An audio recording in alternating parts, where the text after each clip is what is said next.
You wake up in Yemen sometime around the year 1400. It is the middle of the night. Everyone around you is praying, chanting, and trying to remain focused for hours. There are no electric lights. There are no energy drinks. There is no playlist called Deep Focus Desert Monastery Edition. And more importantly, there is absolutely no coffee machine. You are exhausted. Your eyelids feel like someone has attached small rocks to them. Your mind has stopped producing thoughts and is now just quietly displaying a loading symbol. Then someone hands you a small cup of dark, bitter liquid. It smells roasted. It tastes slightly burned. It is not sweet. It is not creamy. There is no foam art on top shaped like a heart. Because civilization has not yet reached that level of unnecessary emotional complexity. You drink it anyway. A little while later, something changes. You are still tired. Technically. But the tiredness is moved somewhere farther away. Your thoughts sharpen. The room feels bright. You can keep going. And at that moment, whether anyone realizes it or not, humanity's relationship with sleep is about to change forever. Because this is the story of coffee, not the coffee shop version with Wi-Fi, laptops, and one person occupying a table for 6 hours after buying the cheapest possible drink. The original version, a wild African fruit carried across the Red Sea, transformed by religious communities in Yemen, bred through trade routes and coffeehouses, repeatedly condemned by authorities, industrialized by empires, and eventually turned into the liquid starting button for modern life. When did humans first drink coffee? The honest answer is surprisingly recent. The coffee plant is ancient. Human familiarity with the fruit may be very old, but the recognizable drink made from roasted coffee seeds does not appear clearly in the historical record until the late medieval period, which means the first person to drink coffee was not a caveman. He was closer in time to Leonardo da Vinci than to the construction of the pyramids. And somehow, that makes the story even stranger. Let's begin with the most important distinction in the entire history of coffee. The plant and the drink are not the same invention. Coffee does not grow as a neat pile of brown beans waiting to be scooped into a grinder. It grows on an evergreen shrub or small tree. The plant produces small fruits commonly called coffee cherries. When ripe, they are often red, with sweet pulp surrounding one or usually two seeds. Those seeds are what we call coffee beans. They are not actually beans.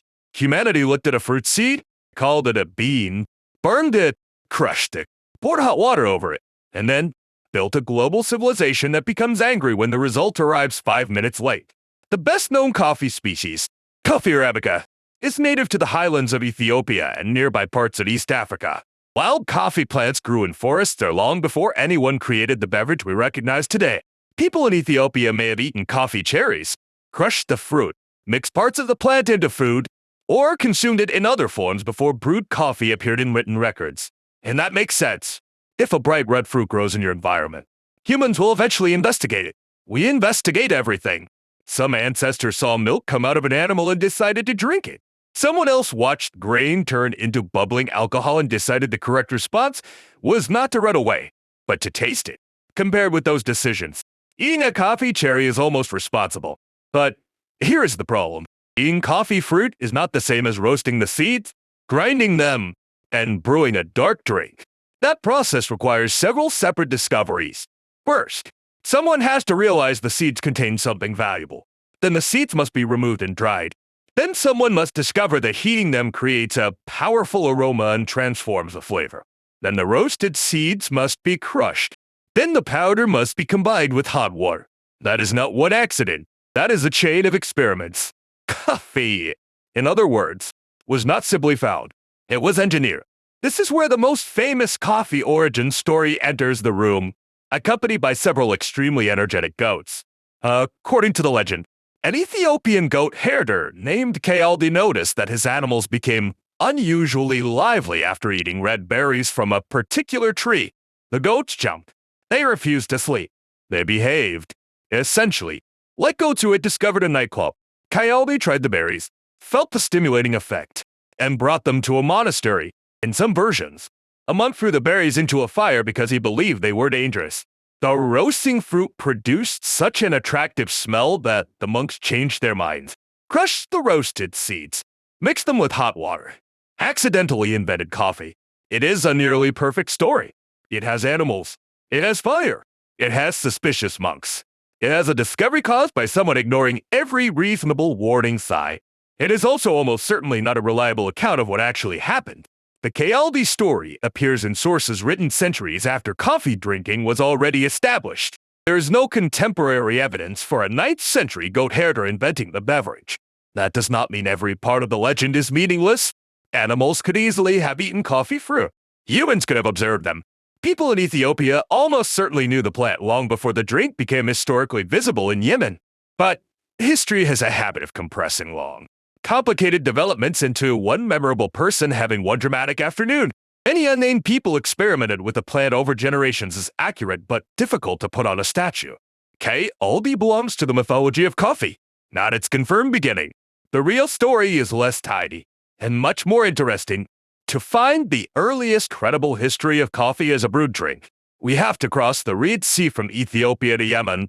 Sometime in the late 1300 seconds or early 1400 seconds, coffee began to be used by members of the Shadilia Sufi tradition. These were religious communities whose spiritual practices could involve long periods of prayer, recitation, meditation, and remembrance rituals known as dhikr. Many of these practices took place at night, which created a problem familiar to anyone who has ever tried to remain spiritually focused after midnight. The soul may be willing, the eyelids are not. Coffee offered a solution. A brewed drink made from coffee seeds help worshippers remain awake and mentally alert through long nocturnal rituals. This is one of the most important patterns in the history of psychoactive substances. Humans rarely begin by saying, "Let us invent it," daily chemical dependency. They begin with a practical problem. Stay awake, reduce pain, suppress hunger, communicate with the divine, survive a long journey. Then a plant helps. The original coffee drinkers were not ordering a lifestyle product. They were using a tool. Coffee was spiritual technology, and the tool worked because coffee contained a molecule humans did not yet know existed. Caffeine. Caffeine does not create energy. This is important, because coffee has spent centuries taking credit for work it did not actually do. Your body already has energy systems. What caffeine mainly changes is how tiredness is communicated inside the brain. As you remain awake, a chemical called adenosine builds up and interacts with receptors involved in sleep pressure and neural activity. Think of adenosine as your brain's increasingly serious request that you stop what you are doing and lie down. At first, it is polite. Then it becomes a strongly worded email. Eventually, it begins shutting down departments. Caffeine resembles adenosine closely enough to occupy some of the same receptors without activating them in the same way. So the tiredness signal is partially blocked. The adenosine has not disappeared. The sleep debt has not been paid. Your brain has simply stopped receiving part of the message. Coffee is not giving you new energy. It is placing the tiredness notification on silent. This explains both its usefulness and its fundamental dishonesty. Oh, word about with her death. A Sufi worshipper drinking coffee during a night ritual could remain attentive longer. A trader could travel or calculate later into the evening.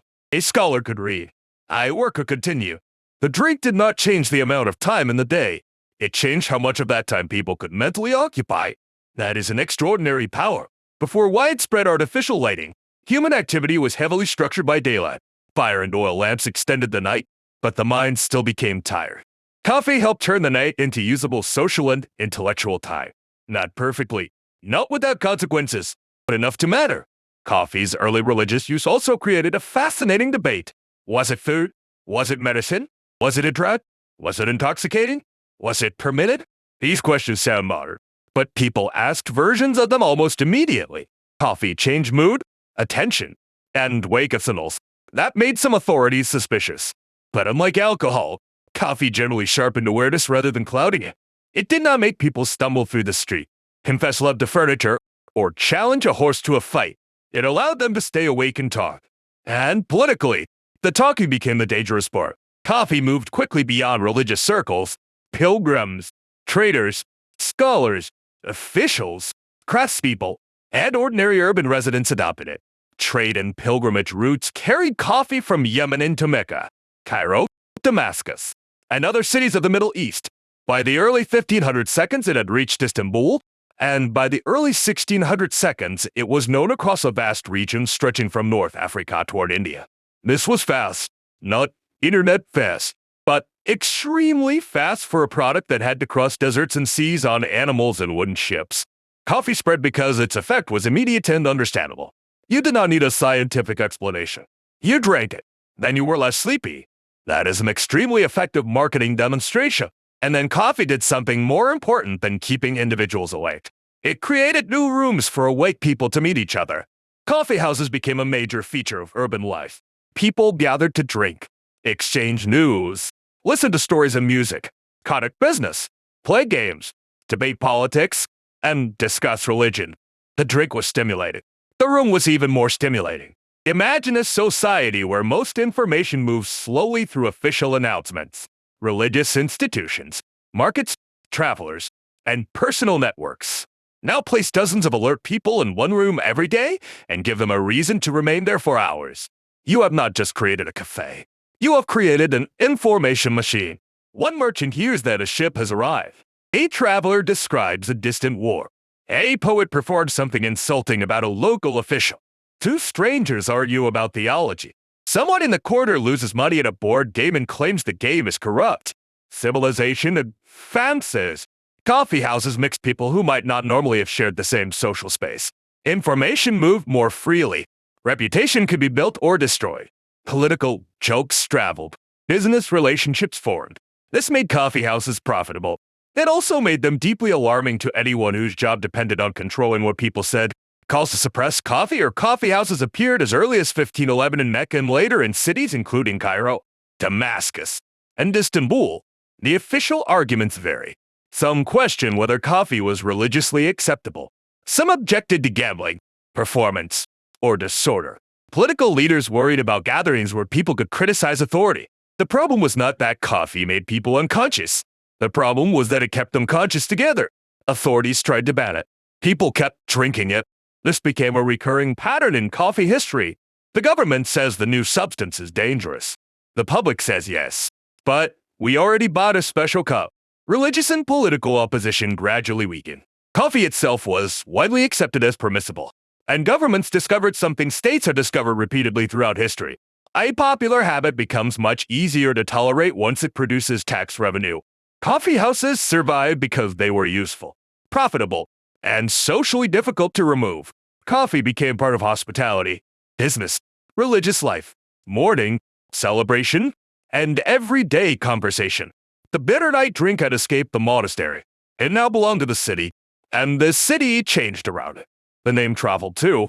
The English word coffee is part of a linguistic chain connected to the Arabic huwa, which passed through forms such as the Ottoman Turkish kaya havened into European languages. The port of Al-Mocha in Yemen became so closely associated with the coffee trade that its name eventually gave us the word mocha. Today, mocha usually means coffee combined with chocolate, which is a little unfair to the historic port, because no one has spent centuries building a global trade network so that a modern cafe could cover the result in whipped cream. For a long time, Yemen occupied a central position in coffee production and export. Coffee moved through Red Sea and Ottoman trading networks into major commercial centers. European merchants encountered it in Middle Eastern cities and began carrying both the drink and the stories surrounding it home. To many Europeans, coffee initially seemed exotic, suspicious, medicinal, foreign, and probably dangerous. In other words, it had everything required to become fashionable. By the 1600s, coffee houses appeared in European cities. In Britain, men gathered in them to read news, discuss politics, exchange commercial information, and form networks connected to finance and trade. Some coffee houses became associated with particular professions or markets. Information exchanged over cups of coffee contributed to developments in financial journalism, insurance, and stock trading. King Charles II tried to suppress English coffee houses in 1675 because of concern over political discussion. The effort did not permanently stop coffee culture. Once again, the drink was less threatening than the conversations taking place around it. Coffee had become the preferred fuel of people who wanted to talk about how society should work, which is ironic, because many modern coffee drinkers use it specifically to avoid speaking to anyone until at least 9:30. Coffee is often described as a drink of the Enlightenment. There is some truth in that, but the phrase can hide where the culture came from. European coffee houses did not invent coffee society from nothing. They adapted a social institution that had already developed across the Islamic world. The drink, the equipment, the serving customs, and the idea of a public place organized around coffee all arrived through contact with cultures that had been drinking it for generations. Europe did not discover coffee. Europe discovered that other people had something profitable. And then Europe did what European empires frequently did with profitable things. It tried to control the supply.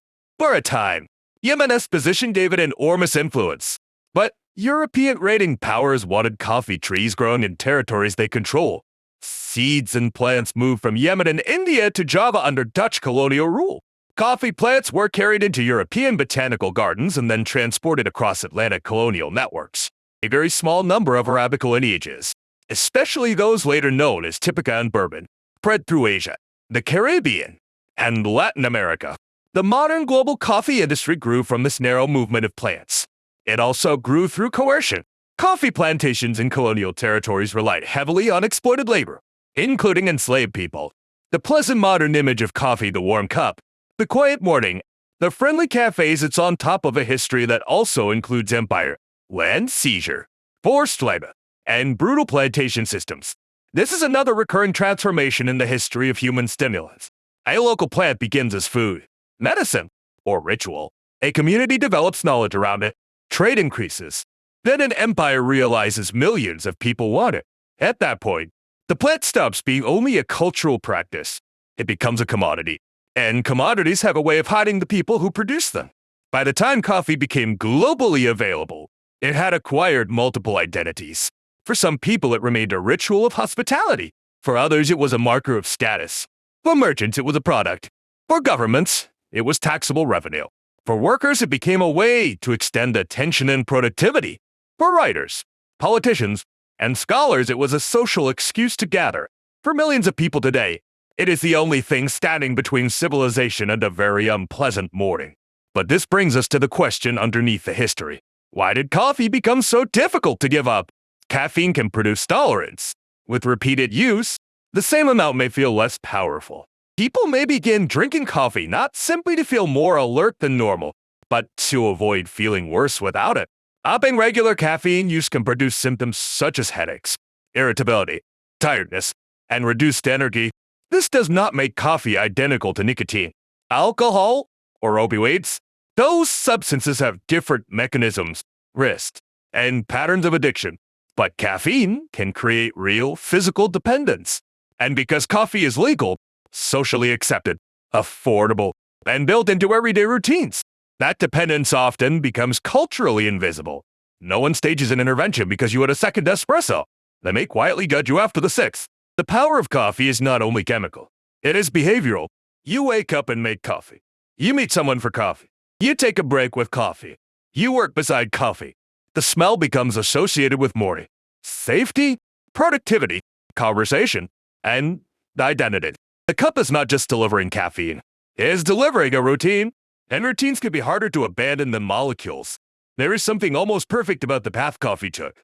It began, as far as the reliable record shows, as a way to remain awake during spiritual practice. Then, it entered public life. It helped people pray longer, talk longer, trade longer, read longer, work longer, and eventually stay online longer while watching videos about the history of coffee. A substance first used to resist sleep became one of the central fuels of a civilization that increasingly refuses to stop. That does not mean coffee caused the modern world. Coffee did not embed capitalism, science, empire, journalism, or bureaucracy. Human beings were perfectly capable of creating complicated problems before caffeine arrived. But coffee fit the needs of expanding urban societies unusually well. It was stimulating without usually causing obvious intoxication. It could be shared socially. It encouraged long conversation. It traveled as a durable trade product. It could be taxed. It could be sold repeatedly to the same person every morning for the rest of their life. Economically, that last feature is difficult to improve upon. When did humans first drink coffee? If by coffee we mean the recognizable brewed drink made from coffee seeds, the earliest credible evidence points to Yemen in the late 1300 seconds or early 1400 seconds, where Sufi communities used it to stay awake and focus during nocturnal rituals. The plant itself came from the highlands of Ethiopia and neighboring East Africa. People there may have consumed the fruit or other preparations earlier, but we cannot honestly name the first person who roasted, ground, and brewed the seeds. It was probably not one heroic inventor. It was likely the result of knowledge moving across communities and across the Red Sea. refined by many people whose names were never recorded. That is usually how civilization works. We remember kings because they put their names on buildings. We forget the unknown person who discovered the correct temperature for roasting a seed. But one of them changed your morning much more than the other. The next time you hold a cup of coffee, look at it for a second. Inside that cup is a wild forest plant from Ethiopia, a night ritual in Yemen, a trade route through the Red Sea, a crowded coffee house in Cairo or Istanbul, a political argument in London, a plantation in Java, the Caribbean, or Latin America, centuries of labor, invention, exploitation, hospitality, and habit, and a molecule quietly sitting in your brain's adenosine receptors, telling tiredness to wait outside. Coffee did not begin as breakfast. It began as a way to continue when the body wanted to stop. To pray longer, to speak longer, to think longer, to stay awake in the dark. And hundreds of years later, we are still doing exactly that. Only now we do it while checking email, which may be a less spiritual use of the discovery, but it is definitely the one we chose. And what about you? How many cups of coffee do you need before you become a functioning human being? Let me know in the comments. Until then, stay awake, or do the healthier thing and get some sleep. See you soon.